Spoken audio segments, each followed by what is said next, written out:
Periods रुक जाते हैं, उनकी बॉडी में चेंजेस आना शुरू हो जाती हैं, कईयों का वेट गेन होना शुरू हो जाता है। क्या डाइट प्लान फॉलो करना चाहिए तब खवातीन को? दवाइयाँ खिला दो हमें वेट लॉस की, लेकिन हम कुछ करने को तैयार नहीं है। मेनोपॉज की जो एज होती है उसमें हल्दी, अलसी, अजवाइन 3 चीजों का इस्तेमाल डाइट के अंदर जरूर रखें। हल्दी खाने में बढ़ा दें। खवातीन जब अपनी 40s में 45 तक चली जाती हैं तो उनको सिचुएशन का सामना करना पड़ जाता है, जैसे मेनोपॉज।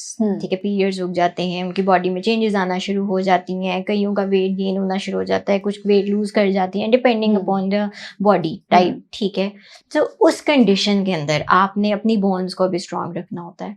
क्या डाइट प्लान फॉलो करना चाहिए तब खवातीन को?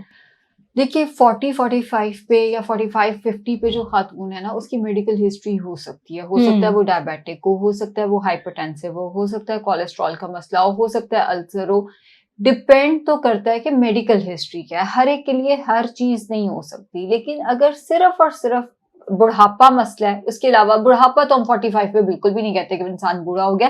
बेसिकली अगर मेनोपॉज में कह देती हूँ कि अगर मेनोपॉज का मसला है, आप फूल मखानों का इस्तेमाल जरूर करें, आप सीड्स का, नट्स का इस्तेमाल जरूर करें, आप डाइट के अंदर दूध या दही का इस्तेमाल जरूर रखें, हर मील के साथ थोड़ा सा योगर्ट आप जरूर लें, एंड फिजिकल एक्टिविटी जरूर करें।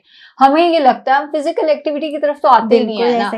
इतने सोच चुके हैं हम कि हम कितने सारा कम हमारे बैठे बैठे हो जाए। एग्जैक्टली मेरे पास खवातीन आके कहेंगी दवाई लिख दो, हमने 10 मिनट भी वॉक नहीं करनी। दवाइयाँ खिला दो हमें वेट लॉस की, लेकिन हम कुछ करने को तैयार नहीं है।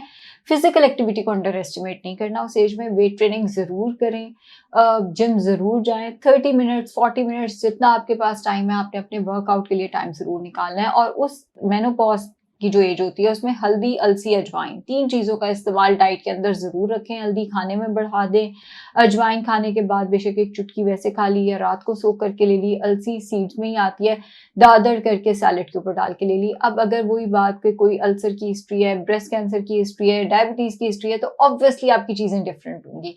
फिर आपने इंटरनेट से देख के चीजें फॉलो नहीं करनी, किसी भी डाइटिशियन से मिल लें, वो आपको बेहतर गाइड करें। राइट आयशा,